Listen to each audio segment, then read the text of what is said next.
भारत और चीन के बीच पिछले कई दिनों से लद्दाख सेक्टर में सीमा विवाद चल रहा है और दोनों देशों के बीच हिंसक झड़प भी हो चुकी है। दूसरी तरफ चीन की सीमा पे हो रही अग्रेसन के कारण भारत भी चीन को आर्थिक और कूटनीतिक ढंग से जवाब दे रहा है। पिछले दिनों भारत ने 59 चाइनीज ऐप्स पर प्रतिबंध लगाया था। अब भारत सरकार ने जनरल फाइनेंशियल एक्ट 2017 में बदलाव कर भारत के साथ सीमा साझा करने वाले देशों की ओर से सरकारी टेंडर में बोली लगाने वालों को प्रतिबंधित कर दिया है। माना जा रहा है कि इस नए व्यापार का सबसे अधिक असर चीन पर पड़ेगा और भारत सरकार ने यह नियम रक्षा और राष्ट्रीय सुरक्षा के मद्देनजर किया है।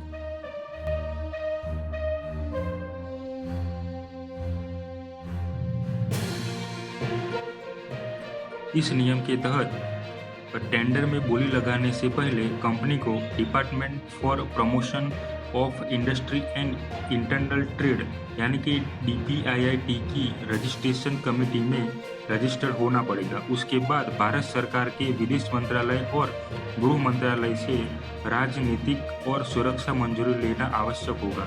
दूसरी तरफ केंद्र सरकार ने सभी राज्य सरकार को निर्देश दिया है कि वो भी अपनी सभी सरकारी खरीद में इस नियम को लागू करें।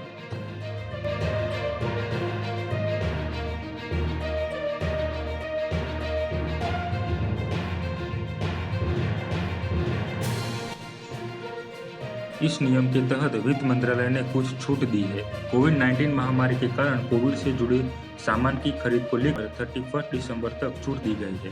दूसरी तरफ उन देशों को भी पहले रजिस्ट्रेशन कराने की जरूरत नहीं है कि जिन देशों में भारत कर्ज देता है या फिर विकास के लिए मदद करता है। इन देशों में बांग्लादेश, नेपाल, म्यांमार और भूटान जैसे देश शामिल है। भारत अपनी सीमा चीन, पाकिस्तान, नेपाल, भूटान, बांग्लादेश और म्यांमार से साझा करता है। नए नियम के तहत चीन और पाकिस्तान को बहुत बड़ा नुकसान होता नजर आ रहा है। भारत सरकार के इस नए नियम की प्रशंसा भी की जा रही है। इस नियम को लेकर वित्त मंत्रालय ने ट्वीट भी किया है। वित्त मंत्रालय ने कहा है कि यह फैसला भारतीय रक्षा के लिए लिया गया है।